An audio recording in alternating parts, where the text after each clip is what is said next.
In your morning consumer news, the standard 30-year fixed-rate mortgage averaged 6.2% for the week, according to Freddie Mac.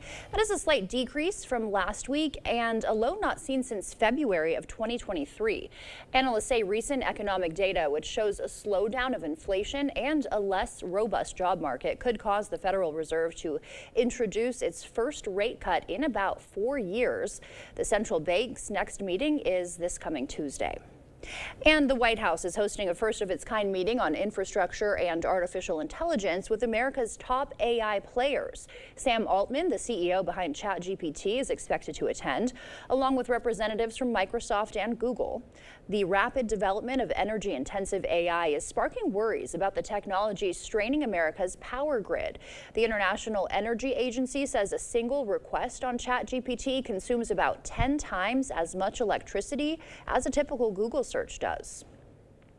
Jobless claims inched up in the first week of September, according to a U.S. Department of Labor report. New jobless claims rose by 2,000 in the week ending September 7th. That brought the total number of new jobless claims for the week to 230,000. But while new jobless claims were up, the number of continuing claims fell during the first week of September. There were over 43,000 fewer continuing claims compared to the week before. Sustainable airline fuel production is inching closer to reality. It is a major breakthrough in the fight against climate change. As Barrett Leone explains, Minnesota is at the center of it. We're the best at connecting people in. No one better connects the world. That's our mantra. That's what we live to do. But we need to make sure we do so sustainably.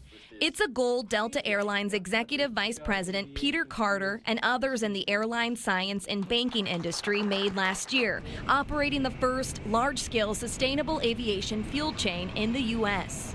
We're creating the future of flight from Minnesota, and this is just the beginning.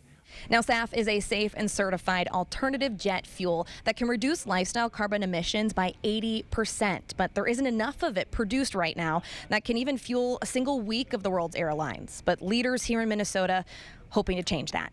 We're going to blend it here, we're going to buy it here, we're going to make it here, and then we're going to make it even better here. Monday, leaders in the up-and-coming industry highlighting steps forward. The Minnesota SAF Hub debuted plans to develop a SAF blending facility in Rosemount and established production with a grant that will convert Minnesota crops to SAF at a facility in Laverne. Here in Minnesota, we're making it happen, and we're changing the world for the better.